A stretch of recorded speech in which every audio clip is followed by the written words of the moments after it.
Alors nous traitons du thème « Bâtissons des nations de référence ». Et le sous-thème qui m'a été donné de développer, c'est « Femmes et productivité ». Et comme je le disais tout à l'heure, nous traitons de la thématique « Bâtissons des nations de référence ». Et je considère ce thème assez important, sinon important, parce qu'il nous pose en fait la problématique de l'implication de la femme dans la construction d'une nation de référence. Mais avant de pouvoir en fait exposer sur la nécessité de la femme d'être productive ou quel est son rôle en tant que femme dans la construction d'une nation, je voudrais revenir quelque peu en fait sur le thème central « Bâtissons des nations de référence ». De façon générale, une nation se définit comme un ensemble de personnes, une communauté d'hommes vivant sur un territoire commun, caractérisé par la conscience de leur identité historique et ou culturelle et par leur unité linguistique et religieuse et souvent organisée institutionnellement en État. Donc en d'autres termes, quand on parle d'une nation, on parle d'un ensemble, d'un regroupement de personnes qui vivent sur un territoire bien précis, mais qui sont liées par leur culture, par leur religion et qui sont généralement organisées, dans le cas qui est le nôtre, en un État. De l'autre côté, une nation est considérée comme une référente par le fait par son développement économique, par la qualité de sa productivité multiforme et par ses ressources humaines. Donc, une nation de référence de façon générale aussi, selon les écritures bibliques, dit qu'une nation de référence se définit par la justice. Et cela, nous pouvons le retrouver dans le livre de Proverbes 14, 34, que je vous lirai en plusieurs versions, afin de mieux vous illustrer ce que pense Dieu d'une nation de référence. Alors, dans la Bible, la version Bible des peuples, la Bible nous dit « Une nation grandit par la justice, le péché fait la honte des peuples ». Dans la version Parole vivante, le même verset nous est traduit de la façon suivante « Respecter la justice fait la grandeur d'un pays, mais commettre l'injustice fait la honte des peuples ». Dans la version Bible, traduction du Monde Nouveau, la justice est ce qui élève une nation, mais le péché en quelque chose est honteux pour les communautés nationales. Et enfin, dans la version français courant, il nous est dit « Pratiquer la justice fait la grandeur d'une nation, l'injustice fait la honte des peuples ». Donc au regard de toutes ces définitions, nous pouvons dire en fait que bâtir une nation de référence consiste premièrement à bâtir les hommes et les femmes qui composent la nation. Donc notre domaine de productivité aujourd'hui, ou encore le plus gros de notre investissement, se fera sur ces personnes. Bâtir une nation de référence veut dire encore investir, c'est-à-dire travailler dans la qualité des ressources humaines en faisant d'elle une force de travail conséquente. Bâtir une nation de référence, c'est entre autres inculquer aux hommes et aux femmes des valeurs de justice et d'équité, car la justice, c'est l'ensemble des principes moraux qui nous invitent et nous obligent à respecter notre prochain et ses droits. L'essence de la justice ne consiste pas à nuire à l'homme, mais à respecter ses droits en tant que citoyen. Si l'homme est la ressource première d'une nation, il va de soi qu'il devient une priorité. Aucune nation ne peut devenir forte si ses citoyens sont mal formés. L'émergence d'une nation repose sur la qualité des hommes et des femmes qui la composent. Je voudrais m'arrêter là un instant. Pourquoi ? Pour vous expliquer quelque chose. Nous sommes chrétiens, c'est vrai. Il y a des personnes qui ne le sont peut-être pas dans la salle. Mais une chose est certaine, celui qui est à l'origine de tout l'environnement dans lequel nous nous trouvons, c'est Dieu. Et pour Dieu, le peuple est une priorité. Quand Dieu parle, quand Dieu crée le monde, il crée le monde et il introduit un homme et une femme. Et il leur demande en fait de pouvoir meubler la terre. C'est de pouvoir manifester à l'homme son amour, mais amener aussi cet homme à lui faire comprendre que sans Dieu, il n'est rien. La priorité, le battement du cœur de Dieu, c'est le peuple.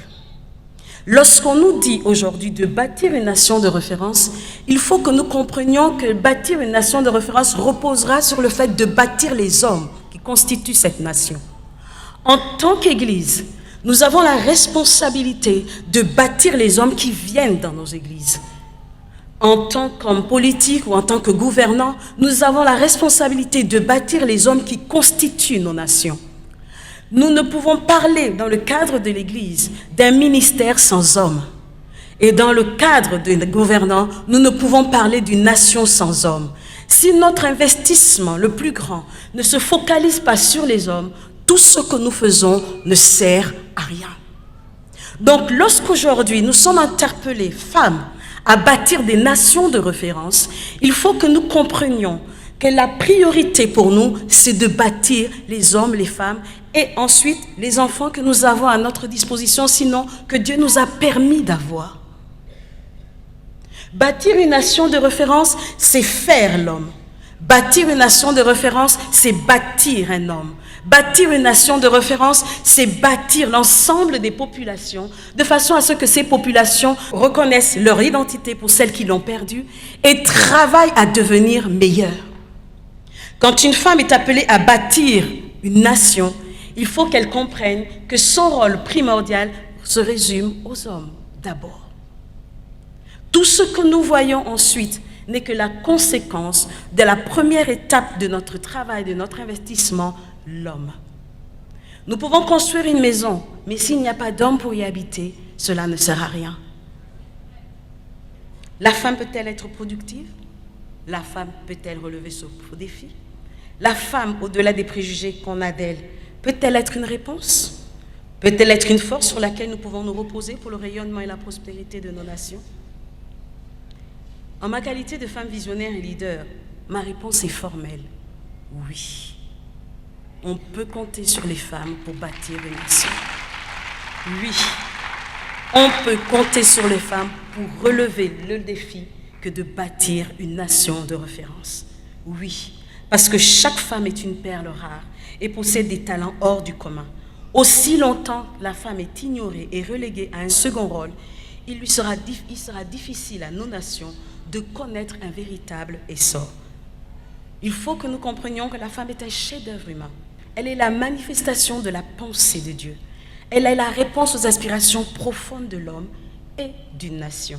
Elle est l'aide qui permet à l'homme d'atteindre ses objectifs et de concrétiser son rêve. C'est pourquoi il est important que, femmes, nous nous asseyons un temps soit peu. Il est vrai que beaucoup de choses ont été dites à notre sujet. Il est vrai qu'on a tendance à nous reléguer au second rôle. Mais ce qu'il est important de savoir, c'est que lorsque Dieu a créé l'homme et la femme, il n'a pas fait de distinction de genre. Il a fait une seule chose, il a créé l'homme. Même s'il a présenté sous deux formes différentes, au féminin et au masculin, n'empêche que c'est l'homme. Et c'est là où est toute la problématique et c'est ce qui explique aujourd'hui un peu tout ce que nous sommes en train de vivre. Les femmes aujourd'hui ont tendance à mal se regarder, les femmes aujourd'hui ont tendance à mal se considérer parce qu'elles ont totalement oublié que dès le commencement, lorsque Dieu créa l'homme et la femme, il n'a créé qu'un seul être humain, mais avec des sexes différents en fonction de l'influence, en fonction du type de gouvernance que ces personnes auront à avoir. Ce n'est pas parce que la femme ne semble pas être forte que ça veut dire qu'elle est incompétente. Ce n'est pas parce que la femme semble ne pas faire les choses comme un homme que cela veut dire qu'elle est incompétente. Le problème se trouve au niveau d'une réalité que nous avons tous besoin de comprendre. C'est que autant les femmes et les hommes existent, autant ils viennent de Dieu, autant chacun d'entre nous est appelé à gouverner et à porter sa pierre dans l'édifice de la construction de nos nations selon le don qu'il incarne. Les hommes représentent la force, les hommes représentent l'autorité, les hommes représentent la conception, mais les femmes représentent l'influence, les femmes représentent l'aide, les femmes représentent tout ce dont on a besoin, celles qui sont toujours à côté quand on a besoin d'elles. Chacun autant que nous sommes tous des agents constructeurs des nations de référence. Mais nous avons tous besoin de nous situer et de nous tenir dans les rayons qui sont les nôtres. Un homme est un homme et il construira en tant qu'homme. Une femme est une femme et elle construira en tant que femme. Nous ne pouvons pas faire de comparaison parce que nous sommes entièrement différents. Chacun de nous devra construire selon la particularité qui est la sienne, selon la spécificité qui est la sienne. Donc aujourd'hui, je voudrais m'adresser à l'assistance féminine en vous disant, Ne regardez pas à ce que l'on dit de vous. Ne regardez pas au rang qu'on vous donne, mais regardez à qui vous êtes. Vous êtes une créature merveilleuse de Dieu. Dieu vous a créé avec le même potentiel que les hommes. Dieu vous a créé avec son propre potentiel. Vous avez été créé à l'image de Dieu et vous avez été doté du caractère de Dieu. Et cela suffit pour vous dire aujourd'hui qu'en dépit de tout ce que l'on peut dire, en dépit des préjugés que l'on peut dire, en dépit du regard que l'on peut avoir sur vous, vous existez, vous avez le droit à l'existence et vous avez le droit de participer à la construction de nos nations et particulièrement du Congo où nous trouvons. La femme productive dans le livre de Proverbes 31 en est un exemple. Elle nous montre que dans tout ce qu'elle fait, elle a la capacité de concevoir, de poursuivre ses objectifs et de prendre soin d'autrui. Elle démontre qu'en tant que femme, Dieu l'a dotée d'un pouvoir de penser et de matérialiser ses pensées à travers ses actes.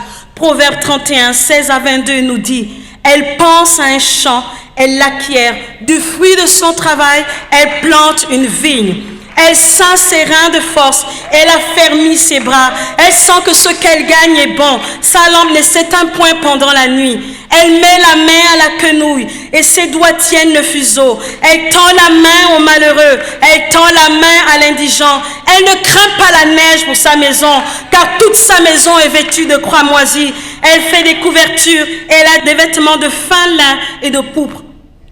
Qu'est-ce que nous apprenons de cette femme? La culture du travail, la patience, la persévérance, l'endurance, l'amour, la constance, la fidélité, la loyauté sont des vertus qui caractérisent les femmes. Et par ces vertus, on peut relever des défis qui semblent insurmontables sur tous les plans. Donc, toutes les femmes ont en elles un potentiel en tant qu'épouse, en tant que mère, en tant que chef d'entreprise, en tant que leader, en tant qu'opérateur économique, en fait, en tant qu'actrice majeure dans l'émergence d'une nation. Revenons aux fondamentaux.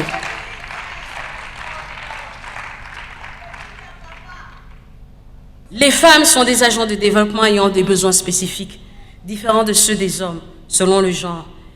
S'il est indéniable que l'autonomisation des femmes est essentielle pour assurer le développement social et économique, ainsi que le développement durable, les femmes ne gagnent pas à être identifiées en opposition constante avec les hommes. La question doit être abordée autrement. Elle doit être abordée sous forme de complémentarité, et ce, dans nos programmes d'église, mais aussi dans nos politiques gouvernementales. Et il est important aujourd'hui que nous comprenions, femmes, que le problème n'est pas la compétition avec le genre masculin, mais le problème, c'est nous. C'est à nous de reconsidérer qui nous sommes. C'est à nous de revenir à ce que Dieu dit de nous. Et c'est à nous, à nouveau, d'assumer notre rôle d'éducatrice. Nous pouvons réussir parce que si nous croyons en Dieu, tout est possible à celui qui croit. Alors je terminerai en vous disant ceci. Femme, détache-toi du regard d'autrui. Avance et oublie ton passé douloureux. Tu peux réussir et dépasser tes limites. Tu es rare et précieuse. Ne laisse personne insinuer le doute en toi, car tu es capable de relever les défis qui se présentent à toi. Oui, tu es une femme de valeur, forte et invincible. Dieu t'a dotée d'un cerveau capable. Tu es une mine d'or. Dieu t'a gratifié d'aptitudes, de capacités et de dons divers pour te réaliser pleinement. Courageuse et solaire, tu es. Déploie tes ailes et rayonne. Sois une réponse pour tes enfants et une force de proposition pour ta nation. Toi seul connais le chemin. Toi seul sais ce qu'il faut faire pour amener l'espoir et la prospérité au sein de nos nations. Tu es le socle de la société, la force de ta maison, la sagesse de ta communauté et le dernier rempart sur lequel ta nation compte. C'est ton combat, c'est ton défi, bâtir des nations de référence. Ne tâche pas tes pensées par des esprits chagrins, ce serait mal agir, mais prends la mesure de ta responsabilité. Lève-toi avec la force qui est en toi et Dieu t'aidera à tirer ta nation vers le haut.